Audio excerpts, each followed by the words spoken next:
लगातार जो है हम आपको केनाल जो निर्माण किया गया है उसको दिखाएँ। उसके बाद अब मेड़ को दिखाते हैं कि मेड़ किस तरह का बनाया जा रहा है मेड़ को। यहाँ से पूरा अब तालाब का मेड़ स्टार्ट होता है और लास्ट छोर तक जहाँ-जहाँ भी जो ठेकेदार और इंजीनियर के देख-रेख में जो काम हुआ है उसको मैं दिखाऊँगा। और आइएगा मेरे पीछे, मैं दिखाता हूँ कि मेड़ की क्या स्थिति है और किस तरह का निर्माण जो है किया गया है।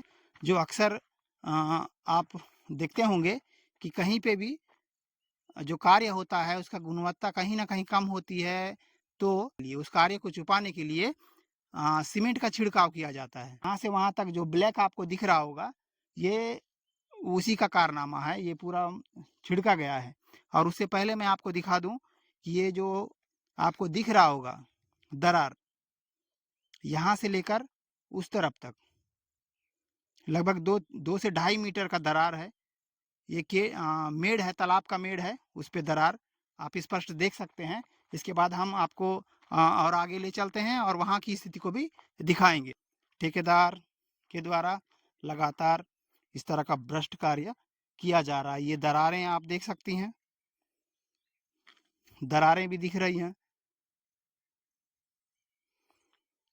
और हो सकता है कि संभवतः और आगे और इस मेड़ में भ्रष्टाचार किया हो या गुणवत्ता को लेके। ये और एक देखिएगा मेड़ जो किस तरह से क्रैक हो चुका है।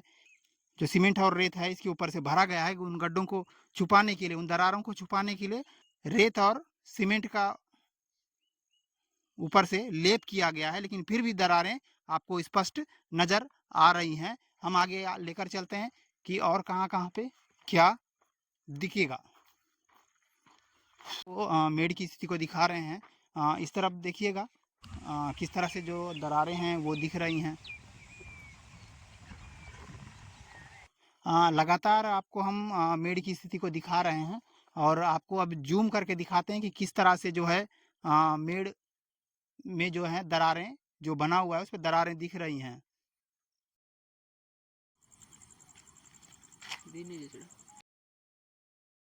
आ रहे हैं ये मेड़ में इस तरफ देखिएगा, ये दरार जो है ये लगभग 2 मीटर का दरार है। को लगातार भैरमगढ़ तालाब की जो केनाल की स्थिति को इसको दिखाए हैं, उसके बाद जो मेड़ की स्थिति को भी दिखाएं किस तरह से दरारें आ गई हैं। इसके बावजूद भी जो जिम्मेदार अधिकारी हैं, जो जल संसाधन विभाग के जो अधिकारी हैं और जो इंजीनियर है, इनकी जिम्मेदारी है कि किस तरह का कार्य किया जा रहा है, किस तरह का प्रकलन बना है, किस तरह का एस्टीमेट बना है और उस एस्टीमेट के हिसाब से कार्य हो रहा है कि नहीं, ये देखने की पूरी जिम्मेदारी इन अधिकारियों की है। मगर ये अधिकारी जो हैं ठेकेदार को संरक्षण देकर इस तरह का भ्रष्टाचार कर रहे हैं और आने वाले समय में जो किसान हैं वे और भी परेशान होंगे, क्योंकि केनाल को आप देख चुके हैं, केनाल को कि केनाल में जो है अभी से जो मिट्टी है वो आधा गिरा हुआ है, लेकिन बारिश के समय में जो है ये पूरी तरह से पट जाएगा। तो उसके बाद जो किसान हैं जो सिंचाई का पानी है जो खेतों में ले जाना है, उसे किस तरह से ले जाएंगे, कितने तकलीफ में रहेंगे, ये भी चिंता का विषय है। और अधिकारियों से भी सवाल है कि इस तरह का भ्रष्टाचार को संरक्षण क्यों दिया जा रहा है। ये बहुत बड़ा सवाल है, क्योंकि ठेकेदार जो है, जो जिम्मेदार अधिकारी हैं, इनके संरक्षण में इस तरह का जो है भ्रष्टाचार करते हैं। अन्यथा किसी ठेकेदार की मजाल नहीं है कि वे सरकारी राशि का दुरुपयोग करें, इस तरह का भ्रष्टाचार करें। जो मैं आपको दस्तावेजों को दिखा चुका हूँ उसमें 69% का कार्य जो है पूर्ण दिखाया गया है, पूर्ण बताया गया है। उसके बाद भी इंजीनियर या जिम्मेदार अधिकारियों के द्वारा ठेकेदार के ऊपर किसी तरह का कोई एक्शन नहीं लिया गया। यह भी जांच का विषय है और सोचने का विषय है कि जिम्मेदार अधिकारी जो है ठेकेदार को किस तरह से संरक्षण दे रहे हैं।